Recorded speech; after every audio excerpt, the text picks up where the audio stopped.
My channel. तो आज के इस वीडियो में हम डिस्कस करने वाले हैं एक इम्पॉर्टेंट डिजीज जिसका नाम है मेलाज्मा। साथ ही हम इस मेलाज्मा के कॉजेस, सिम्टम्स और ट्रीटमेंट के बारे में भी इस वीडियो में जानेंगे। ठीक है, तो चलिए स्टार्ट करते हैं। सबसे पहले तो ये जो आज की प्रेजेंटेशन यानी कि आज का लेक्चर है, उसमें हम कौन कौन से टॉपिक्स को कवर करने वाले हैं। तो सबसे पहला है what is melasma, second is types of melasma, third is pathophysiology of melasma, fourth is causes and risk factors of melasma. Next, symptoms of melasma, treatment of melasma, home remedies for melasma, and at the end preventing melasma reoccurrence. तो ये सारे topics को आज की इस video में मैं समझाने वाली हूँ।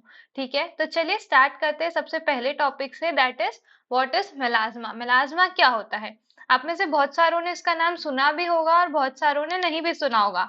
तो चलिए जानते हैं। तो मेलाज्मा बेसिकली एक क्रोनिक स्किन कंडीशन होती है जिसमें हमारी स्किन के ऊपर डार्क स्पॉट्स या फिर पैचेस बन जाते हैं, स्पेशली फेस एरिया में। यानी कि कौन कौन से एरिया में मेलाज्मा अफेक्टेड होता है वो भी मैं आपको बताने वाली हूँ। तो बेसिकली इसमें डार्क डिस्कलर्ड स्पॉट्स या फिर पैचेस हो जाते हैं स्किन के ऊपर।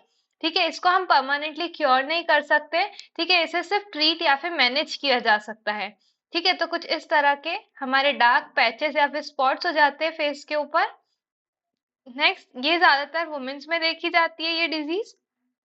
और ये जो डार्कर स्किन टोन वाले जो पर्सन्स है जिनका स्किन टोन, आपको पता होगा कि टोटल 6 टाइप्स के स्किन टोन्स होते हैं। तो मेनली जो स्किन टाइप 4, 5, 6, तो ये वाले जो पीपल होते हैं डार्कर स्किन टोन वाले, वो ज्यादा इससे अफेक्टेड होते हैं। ठीक है, और ये मेलाज्मा के ट्रिगर फैक्टर्स हैं सन एक्सपोजर, यानी कि ज्यादा जो पीक टाइम होता है सन का, उसमें अगर कोई इंसान ज्यादा सन से एक्सपोज है तो उसके कारण भी मेलाज्मा हो सकता है।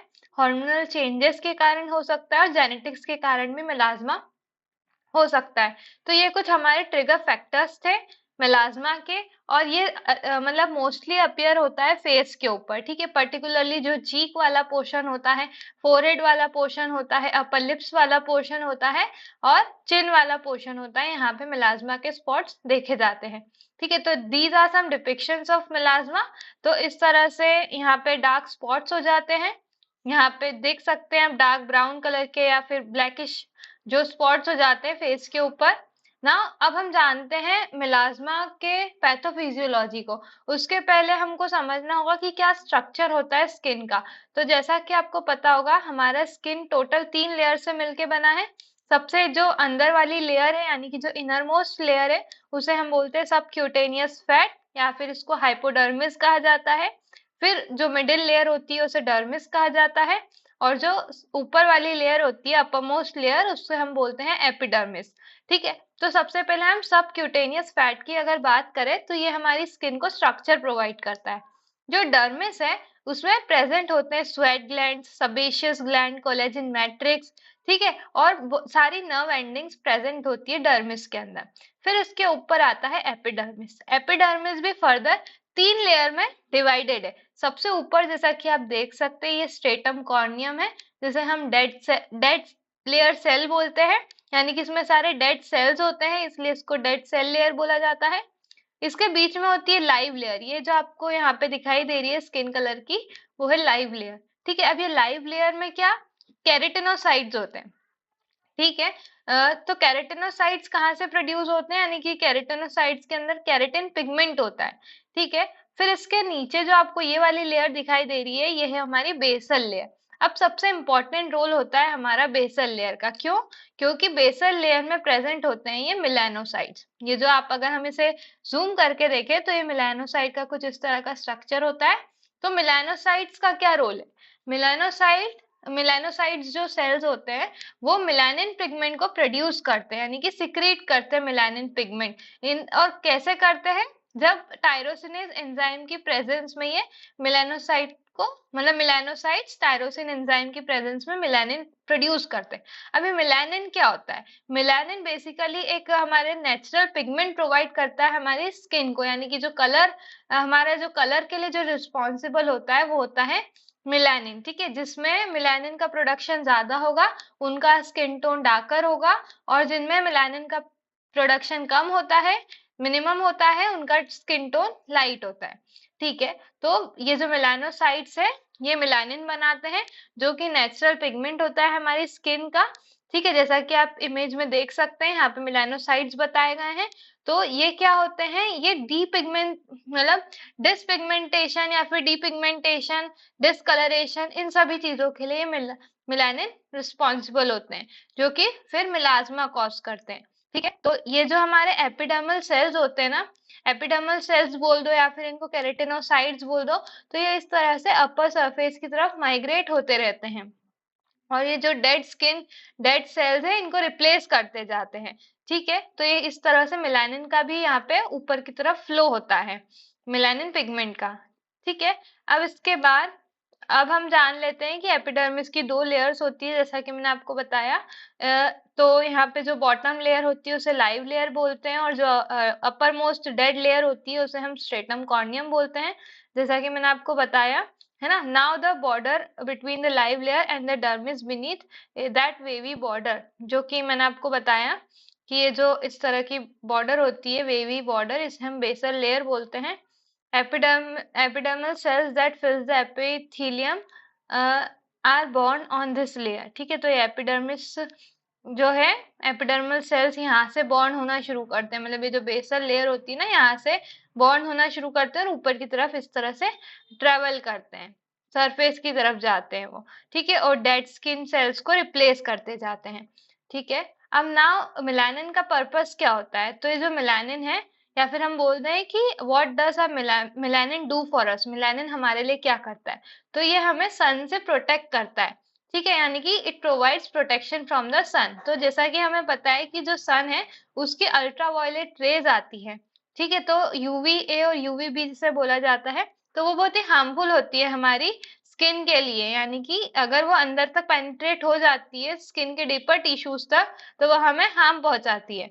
ठीक है, तो मेलानिन क्या करता है, मेलानिन अब्सॉर्ब कर लेता है सन रेज को और प्रोटेक्ट करता है सन की रेडिएशन से। ठीक है, अब the melanin in our skin, जो मेलानिन हमारी स्किन में होता है, स्पेशली ऑन टॉप लेयर, है ना, रिमेम्बर्स द स्ट्रेटम कॉर्नियम, यानी कि जो स्ट्रेटम कॉर्नियम पे ये जो मेलानिन है ये एक साथ जमा हो जाता है ना, और एक वॉल की तरह बना लेता है मेलानिन की। तो ये मेलानिन की वॉल क्या करती है, सन की रेडिएशंस को अब्सॉर्ब करती है और डीपर टिश्यूज तक पेनिट्रेट नहीं होने देती है अल्ट्रावायलेट रेज को, और हमारी स्किन को डैमेज होने से बचाती है। तो ये मेन रोल होता है हमारा मेलानिन का। ठीक है, अब ये टाइप्स ऑफ मेलास्मा के बारे में जानते हैं। तो टोटल 3 टाइप्स के मेलास्मा होते हैं। First is epidermal melasma, second is dermal melasma and the third is mixed melasma. ठीक है, तो चलिए इनको सभी को डिटेल में जानते हैं। तो सबसे पहला है एपिडर्मल मेलास्मा, जिसे हम सुपरफिशियल लेयर मेलास्मा भी बोलते हैं। तो इसमें क्या होता है कि जो हमारी एपिडर्मल लेयर होती है, जो ये आपको सबसे ऊपर दिखाई दे रही है एपिडर्मल लेयर, और स्ट्रेटम कॉर्नियम भी इसमें अफेक्टेड होती है।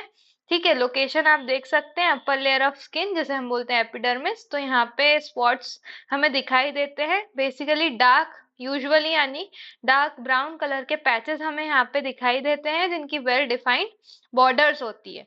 ठीक है, अब इसका जो हम जनरली इसे ट्रीट कर सकते हैं टॉपिकल ट्रीटमेंट से या फिर पिल्स का यूज करके, हम इस टाइप के मेलास्मा को, एपिडर्मल मेलास्मा को ट्रीट कर सकते हैं।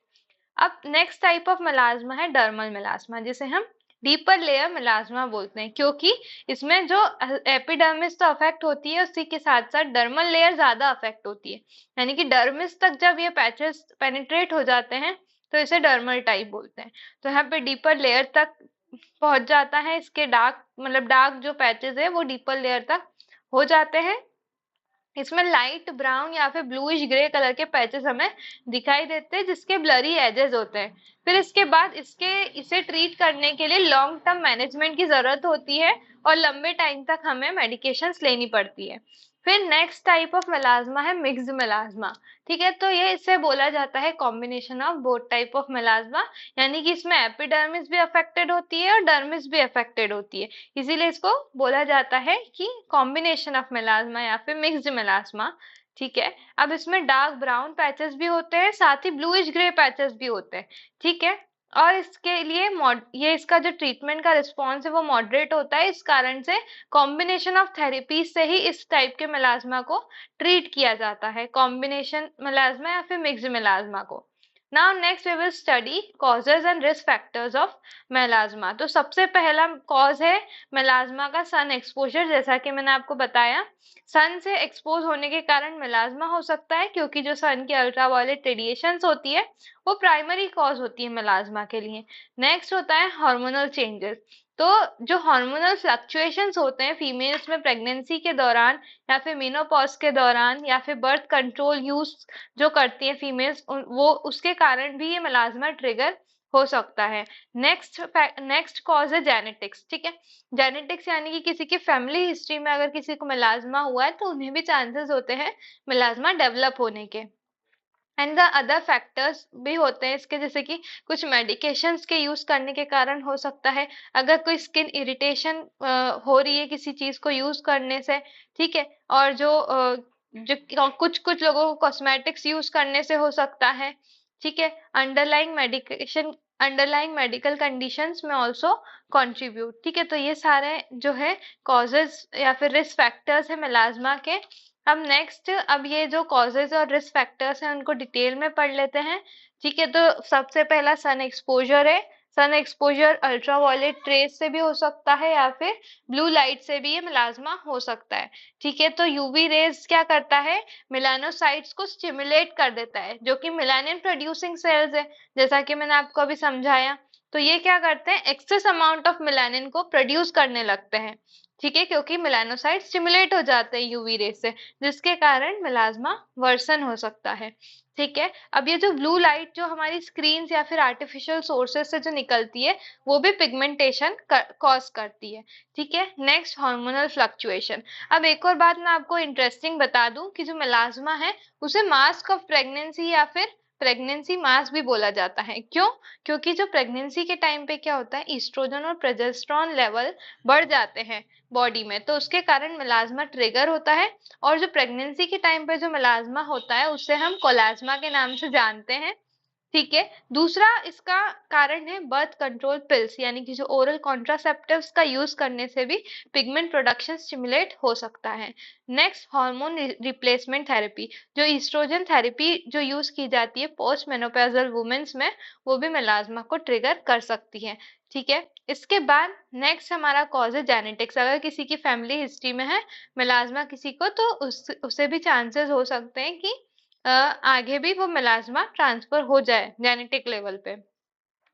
Next skin irritation and inflammation. अगर हार्श स्किन के प्रोडक्ट्स का यूज किया जाता है बहुत ज्यादा, या फिर कॉस्मेटिक ट्रीटमेंट्स करवाए जाते हैं जो कि स्किन को इरिटेट कर सकते हैं और वो पिगमेंटेशन को बढ़ा सकते हैं, तो इसके कारण भी मेलाज्मा हो सकता है। और सर्टेन मेडिकेशंस का यूज करने से भी मेलाज्मा हो सकता है, जैसे कि फोटोसेंसिटाइजिंग ड्रग्स, यानी कि जो एंटीबायोटिक्स, एंटी सीजर मेडिकेशन या फिर एनएसएड्स जो होती है, उन सभी का एक्सेसिव यूज करने से भी ये मेलाज्मा ट्रिगर हो सकता है। क्योंकि ये क्या करता है, ये सारी मेडिकेशन स्किन को सेंसिटिव बना देती है सन के अगेंस्ट। ठीक है, नाउ नेक्स्ट थायराइड डिसफंक्शन। ऐसा स्टडीज में देखा गया है कि जो जिसको हाइपोथायरॉयडिज्म की प्रॉब्लम होती है, यानी कि जिसका थायराइड अंडर एक्टिव होता है, उनमें भी चांसेस होते हैं मेलाज्मा होने के। ठीक है, अब हम जानते हैं सिम्टम्स क्या क्या है मेलाज्मा के। तो बेसिकली जो पैचेस हो जाते हैं या फिर जो स्पॉट्स होते हैं मेलाज्मा के, वो कॉमन लोकेशंस पे देखे जाते हैं, जैसे कि forehead, cheeks, upper lips, chin, jaw line, neck and four arm, but बहुत लेस कॉमन है ये नेक और फोर आर्म्स पे। ठीक है, और इसका मतलब ये जो पैचेस होते हैं ना, ये सिमेट्रिकल होते हैं, यानी कि दोनों ही साइड ऑफ फेसेस पे हमें ये पैचेस देखे जाते हैं। ये जो डिस्कलरेशन होता है ना, वो किसी टाइप का पेन, इचिंग और इरिटेशन नहीं करता है, बस ये कॉस्मेटिक कंसर्न्स की वजह से इसे मिलाज्मा को ठीक करते हैं। अब हम मेलाज्मा को किस तरह से मैनेज कर सकते हैं, तो सबसे पहला तो हमें सन प्रोटेक्शंस का यूज करना है, यानी कि सनस्क्रीन का यूज करना है, ताकि हम मेलाज्मा को वर्स होने से प्रिवेंट कर सकें। दूसरा, टॉपिकल थेरेपीज का यूज करके हम मैनेज कर सकते हैं मेलाज्मा को, यानी कि कुछ स्किन लाइटनिंग क्रीम्स का यूज करके हम मेलाज्मा की अपीयरेंस को रिड्यूस कर सकते हैं। Now third is advance therapy. Advance therapies से भी मेलाज्मा को मैनेज किया जा सकता है, जैसे कि लेजर थेरेपी, केमिकल पिल्स बहुत इफेक्टिव होते हैं सीवियर केसेस में। ठीक है, तो ये हमारे कुछ फैक्टर्स थे, यानी कि सबसे पहले सनस्क्रीन यूज करना है, दूसरा हमें टॉपिकल थेरेपीज का यूज करना है, तीसरा है लेजर्स का यूज करके हम इसे ठीक कर सकते हैं ना। अब हम जानते हैं ट्रीटमेंट ऑफ मेलास्मा। मेलास्मा को किस तरह से हम ट्रीट कर सकते हैं। सबसे पहला सन प्रोटेक्शन, जो कि फर्स्ट लाइन ऑफ डिफेंस है, जिसमें सबसे पहले हम यूज कर सकते हैं ब्रॉड स्पेक्ट्रम सनस्क्रीन। जैसा कि आपको पता ही होगा कि सनस्क्रीन आजकल कितना ट्रेंड में है, और usually most of the people sunscreen का यूज करते हैं अपनी स्किन को सन की रेस से प्रोटेक्ट करने के लिए। जो सनस्क्रीन आते हैं वो SPF 30 to 50 वाला मेलास्मा में यूज किया जाता है with zinc oxide and titanium dioxide. तो ये क्या करता है कि UVA और UVB और जो ब्लू लाइट है उसको ब्लॉक कर देता है, और सन यानी कि ये तीनों जो लाइट्स हैं उनको डीपर टिश्यूज तक पेनिट्रेट होने से बचाता है। तो ये काम होता है सनस्क्रीन का। तो ये आपको सनस्क्रीन का यूज करना है, और अगर आपको मेलास्मा नहीं भी है तो भी आप सनस्क्रीन का यूज करें, क्योंकि ये बहुत इसके अच्छे रिजल्ट्स होते हैं और हमारी स्किन को बर्न होने से भी ये बचाता है। एक तरह से बैरियर की तरह एक्ट करता है ये सनस्क्रीन ना। फिजिकल प्रोटेक्शंस का यूज कर सकते हैं, यानी कि हेड्स पहन सकते हैं हम जब भी सनलाइट में जा रहे हैं, सनग्लासेस का यूज कर सकते हैं, और फुल स्लीव्स की क्लोथिंग हमें पहनना चाहिए। नाउ नेक्स्ट, अवॉइड पीक सन आवर्स, यानी कि जो पीक सन आवर्स होते हैं, जैसे कि 10 बजे से लेके 4 बजे तक का जो टाइम होता है, वहां उसमें आपको अवॉइड करना है कि आप बाहर ना जाएं। ठीक है। Next is topical treatment. Topical treatment में सबसे पहला आता है हाइड्रोक्विनोन। ठीक है, तो ये बहुत ही इफेक्टिव होता है मेलास्मा के लिए। तो इस तरह से हाइड्रोक्विनोन क्रीम्स आती हैं। तो ये गोल्ड स्टैंडर्ड डीपिगमेंटिंग एजेंट कहलाता है, ये जो कि मेलानिन प्रोडक्शन को इनहिबिट करता है। ठीक है। ये OTC यानी कि ओवर द काउंटर अगर आप लेने जाते हैं तो ये 2% में अवेलेबल हो जाएगा, पर प्रिस्क्रिप्शनल अगर आपको अगर प्रिस्क्रिप्शनल के तौर पे अगर इसको लेना है तो वो 4% आपको ये किसी भी मेडिकल शॉप से मिल जाएगा ना। इसका हमें जो यूज है वो प्रोलॉन्ग टाइम तक इसे यूज नहीं करना है।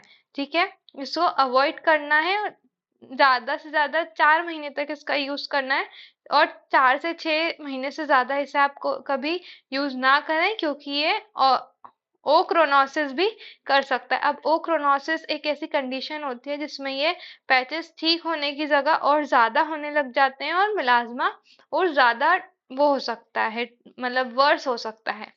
ठीक है। Second is retinoids. रेटिनॉइड्स को हम ट्रिटिनोन या फिर रेटिनॉल या फिर एडाफेलिन के नाम से भी जानते हैं, और ये क्या करता है कि स्किन सेल्स के टर्नओवर को इंक्रीज कर देता है, यानी कि जल्दी से डेड लेयर को रिप्लेस करता है मतलब अच्छे सेल्स से, लिविंग सेल से इसको डेड सेल्स को रिप्लेस कर देता है, और मेलानिन का बिल्डअप नहीं होने देता है। ये बेस्ट वर्क करता है हाइड्रोक्विनोन के साथ। इसके कुछ साइड इफेक्ट्स है, जैसे कि ये इरिटेशन कॉज कर सकता है, इसीलिए इसको सबसे पहले लो कंसंट्रेशन में दिया जाता है, फिर धीरे धीरे कंसंट्रेशन बढ़ा दी जाती है। बट ये एक मेडिकल प्रैक्टिशनर के अंडर ही आपको इसका यूज करना है। ठीक है, आप मन से इसे मेडिकल से लाके इसका यूज ना करें, क्योंकि इससे आपकी स्किन भी डैमेज हो सकती है। Next topical treatments. अब टॉपिकल ट्रीटमेंट्स में और जो थर्ड टाइप है वो है ट्रिपल कॉम्बिनेशन क्रीम, यानी कि 3 तरह के क्रीम का कॉम्बिनेशन होता है। सबसे पहला हाइड्रोक्विनोन 4%, ट्रिटिनोइन यानी कि जो रेटिनॉइड होता है वो 0.05%, एंड फ्लूओसिनोल का यूज फ्लूओसिनोल एसीटोनाइड 0.01%। तो ये ट्रिपल कॉम्बिनेशन क्रीम बहुत ही इफेक्टिव प्रिस्क्रिप्शन ट्रीटमेंट है मेलाज्मा के लिए, पर इसे आप मेडिकल सुपरविजन के अंडर ही यूज करें। ठीक है। और अदर स्किन लाइटनिंग एजेंट्स भी होते हैं, जैसे कि एजेलिक एसिड 10 to 12% जो कि मेलाज्मा में दिया जाता है। ये सेफ होता है सेंसिटिव स्किन के लिए, और मेलाज्मा प्रोडक्शन को रिड्यूस करता है।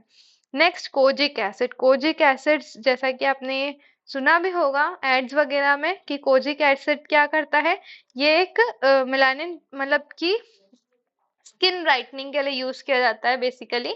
तो ये एक फंगाई से डिराइव हुआ है जो कि टायरोसिनेज एंजाइम को इनहिबिट करता है, टायरोसिनेज एंजाइम, जैसा कि मैंने स्टार्टिंग में भी आपको बताया था कि ये मेलानिन प्रोडक्शन के लिए रिस्पॉन्सिबल होता है, तो ये मेलानिन मतलब टायरोसिनेज को इनहिबिट करता है, जिसके कारण मेलानिन प्रोडक्शन कम होता है और हमारी पिगमेंटेशन कम होती है।